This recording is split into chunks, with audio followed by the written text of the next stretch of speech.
Selamat datang di Pendidikan Agama Katolik Budi Pekerti. Ini adalah pembelajaran kita selama semester ini. Dan ini adalah materi ajar. Nah, ini adalah SMA Seminari kompetensi dasarnya tahun ajaran 2020. Setelah pembelajaran ini kita bisa bersyukur atas panggilan hidup sebagai umat Allah dengan menentukan langkah yang tepat dalam menjawab panggilan hidup kita. Kemudian kita bertanggung jawab atas apa yang kita pilih. Lalu kita memahami panggilan hidup kita sebagai umat Allah dengan menentukan langkah yang tepat dalam menjawab panggilan hidup. Dan pada akhirnya kita mampu menuliskan refleksi, doa atau puisi tentang panggilan hidup kita sebagai umat Allah dengan menentukan langkah yang tepat dalam menjawab panggilan hidup tersebut. Indikatornya adalah kita menjelaskan pemahaman umum tentang keluarga, lalu ada ajaran kitab suci tentang keluarga, Matius 19:1-13, menjelaskan ajaran gereja tentang keluarga, Gaudium et Spes artikel 52. Lalu kita menjelaskan makna keluarga sebagai panggilan pada Gaudium et Spes artikel 52, menjelaskan pentingnya komunikasi dalam keluarga dan menuliskan refleksi tentang panggilan hidup berkeluarga.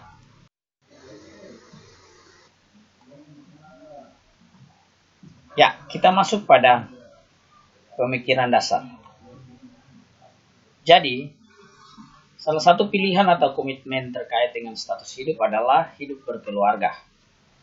Hidup berkeluarga yang diawali dengan perkawinan merupakan panggilan hidup, yakni panggilan untuk menjadi rekan kerja Allah dalam melangsungkan karya penciptaannya demi perkembangan hidup dan berlangsungnya generasi hidup manusia. Jadi, orang memilih untuk menikah dan memiliki keluarga itu adalah bagian dari kita berpartisipasi, ambil bagian dalam rencana penyelamatan Allah, yakni penciptaan dan kemudian menghasilkan generasi-generasi manusia. Keluarga dibentuk oleh perkawinan antara laki-laki dan perempuan. Baik laki-laki maupun perempuan memiliki cita-cita luhur, yakni membentuk keluarga yang harmonis. Seringkali cita-cita itu tidak mudah dijalankan. Ada perbedaan pendapat, kebencian, kemarahan, iri hati, dan sebagainya. Nah, bagaimana keluarga dapat menghadapi masalah-masalah seperti ini? Jadi seringkali impian untuk menciptakan keluarga yang harmonis tidak sejalan dengan kenyataan yang dihadapi. Namun itulah hidup perkawinan. Dalam pelajaran ini, Anda dibimbing untuk memahami dan menghayati makna dan hakikat panggilan hidup berkeluarga. Dan pada akhirnya diharapkan Anda semakin mencintai keluarga Anda dan menjadi bagian atau anggota dari keluarga sebagai sekolah keutamaan dan gereja domestik atau domus ecclesia, gereja kecil. Ya, ini adalah penjelasan tentang panggilan hidup berkeluarga dan berbagai pandangan tentang perkawinan. Yang pertama, secara tradisional, perkawinan diartikan sebagai ikatan antara laki-laki dan perempuan bersama keluarga besarnya, ya. Jadi ketika orang menikah, berarti bukan hanya laki-laki dan perempuan saja yang menikah, tetapi seluruh keluarga besar dari kedua belah pihak. Pengertian secara sosial, perkawinan diartikan sebagai persekutuan hidup yang memiliki bentuk, tujuan, dan hubungan khusus, di mana laki-laki dan perempuan menjadi manusia seutuhnya dan menjadi ayah atau ibu. Ya, ini jelas ya. Kemudian hukum. Perjanjian antara laki-laki dan perempuan yang memiliki ketetapan hukum yang mengikat. Jadi ada hukum. Ketika orang menikah, biasanya menikah secara gereja atau agama lain, itu setelah itu ada catatan sipil. Itu berarti bahwa ada hukum yang mengikat. Secara antropologis, persekutuan hidup antara laki-laki dan perempuan berdasarkan cinta, pengungkapan diri manusia sebagai manusia. Jadi orang yang menikah itu berarti orang ingin memanusiakan orang lain dalam ikatan perkawinan. Jadi ketika orang menikah lalu menjadi lebih jahat daripada sebelumnya, dipertanyakan. Karena secara antropologis kita hidup antara laki-laki dan perempuan berdasarkan cinta, dan kita mengungkapkan diri sebagai manusia, bukan sebagai hewan dan lain-lain. Dan arti perkawinan Katolik menurut Kitab Hukum Kanonik 1983, Kanon 1055 artikel 1, perkawinan adalah perjanjian atau foedus antara seorang laki-laki dan seorang perempuan untuk membentuk kebersamaan hidup. Ingat kata ini, seorang laki-laki dan seorang perempuan. Itu berarti bahwa Katolik hanya menghendaki perkawinan lawan jenis, bukan sesama jenis, entah itu laki-laki dan laki-laki atau sebaliknya perempuan dan perempuan. Yang berikut, perkawinan adalah kesepakatan untuk saling melengkapi, saling mendukung, dan membahagiakan dalam seluruh hidup, dalam untung dan malang, dan suka dan duka. Ya, ini jelas ya. Jadi orang hidup dalam perkawinan itu untuk semua dimensi kehidupan, baik, susah, senang, duka, itu semua harus ada dalam sebuah perkawinan. Jadi perkawinan adalah persekutuan hidup antara laki-laki dan perempuan yang memiliki ketetapan hukum, di mana anak adalah mahkota perkawinan. Ya, ini jelas ya. Makna keluarga pada umumnya. Seperti penjelasan sebelumnya, di sini diberikan penjelasan tentang keluarga pada umumnya. Jadi berdasarkan persekutuan atau institusi, berdasarkan darah, ada ayah, ibu, anak, kakek, nenek. Kemudian ada kesatuan sosial, satu marga, keluarga IPS. Misalnya secara ekonomi ada Ikatan Pengusaha Indonesia dan lain-lain. Kalau secara rohani, persekutuan keluarga itu meliputi keluarga Gereja Pasundan, perkumpulan wanita Katolik, dan lain sebagainya. Kemudian kalau kehidupan masyarakat, di sini masyarakat adalah kumpulan keluarga-keluarga. Dan di dalam keluarga-keluarga itu terjalinlah suatu persekutuan yang membentuk kekeluargaan. Jadi orang hidup dalam lingkungan masyarakat itu sudah seperti keluarga-keluarga. Dan berikut tempat utama dan pertama pendidikan anak-anak. Jadi secara singkat kita bisa menjelaskan atau menyebutkan bahwa keluarga adalah seminari yang pertama, di mana di situ anak dibimbing, dididik, dan diajarkan seluruh nilai-nilai kehidupan. Baik atau buruknya seorang anak itu tergantung dari keluarga. Jadi kalau keluarga baik, anaknya pasti baik.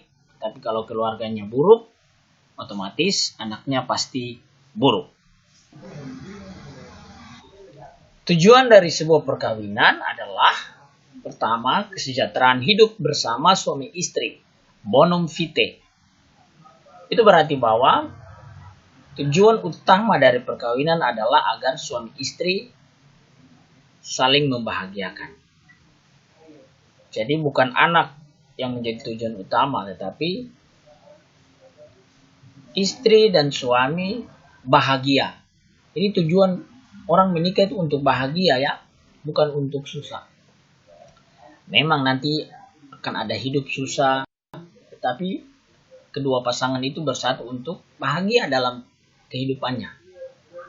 Anak itu nanti yang menjadi sebab kedua. Lalu membentuk persekutuan hidup bersama, bonum connugium atau commune, di mana suami istri harus menerima pasangan secara total, seluruh diri dan apa adanya, cinta yang tanpa syarat.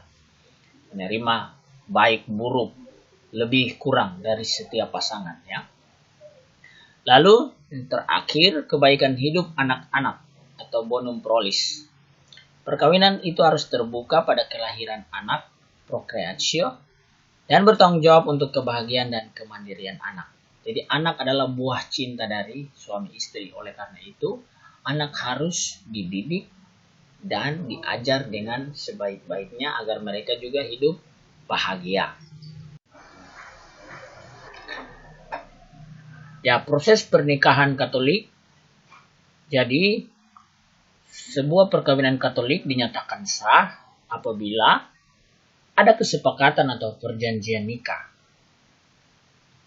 Kedua, kesepakatan diterima oleh pejabat gereja, uskup, imam, atau diakon. Dan yang ketiga, ada saksi minimal 2 orang.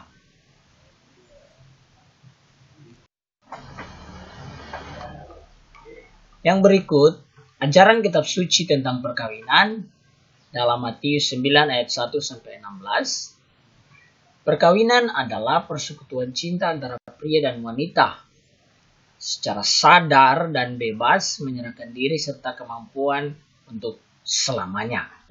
Jadi orang menikah itu sadar dan bebas, bukan terpaksa atau dalam pengaruh apapun. Dan menyerahkan diri serta kemampuan untuk selamanya. Bukan cuma sementara, beberapa waktu setelah itu pisah, tidak. Tapi untuk selamanya. Kemudian Tuhan menghendaki agar kesatuan suami istri tidak terceraikan. Ya, karena Kristus itu setia kepada gerejanya, sehingga suami istri harus setia sampai selama-lamanya dan tidak terceraikan. Lalu menjadi saksi akan kesetiaan perkawinan yang tak terceraikan adalah tugas pasangan Kristiani yang sangat penting. Itu berarti bahwa ketika orang menikah dan setia dalam perkawinan, orang memberikan kesaksian hidup kepada orang lain bahwa perkawinan Kristiani adalah perkawinan yang tak terceraikan. Orang akan lihat bahwa, oh ternyata orang Kristen itu hidup perkawinannya seperti ini. Itulah gambaran Kristus yang setia kepada gerejanya. Nah, kemudian ajaran gereja Katolik, Konsili Vatikan II dalam ensiklik Gaudium et Spes artikel 52 menegaskan bahwa keluarga merupakan suatu pendidikan untuk memperkaya kemanusiaan. Dengan kata lain, dengan hidup perkawinan, orang semakin manusiawi. Ya. Jadi ketika orang menikah dan punya anak, keluarga itu semakin manusiawi karena dididik dan diajarkan nilai-nilai keutamaan Kristiani. Bukannya lebih jadi seperti hewan atau binatang. Harus dipahami ini penegasan Gaudium et Spes. Suami istri sebagai gambar Allah bersatu dalam cinta kasih, saling menguduskan sama seperti Kristus ya. Jadi harus hidup dengan baik, mendoakan satu sama lain, setiap hari berusaha untuk semakin baik, semakin kudus seperti Kristus. Nah, kemudian pada akhir dari pembelajaran ini Anda diminta untuk menulis sebuah refleksi tentang panggilan hidup keluarga Katolik sejauh yang kita sudah pelajari tadi. Dan panjang refleksi itu 1 halaman. Jangan lupa sertakan nama dan kelas Anda. Tulisan refleksi bisa dikirim lewat WA, Messenger, dan juga Microsoft Teams. Dan nomor telepon yang sudah saya cantumkan di sini, Anda bisa mengirimnya di situ. Oke, itu saja. Demikian pembelajaran kita pada hari ini. Jika ada pertanyaan, Anda bisa bertanya melalui media sosial. Dan pembelajaran ini akan saya posting lagi di YouTube supaya kalau Anda belum jelas, Anda bisa menonton lagi. Itu saja. Sekian dan terima kasih. Sampai jumpa. Tuhan Yesus memberkati.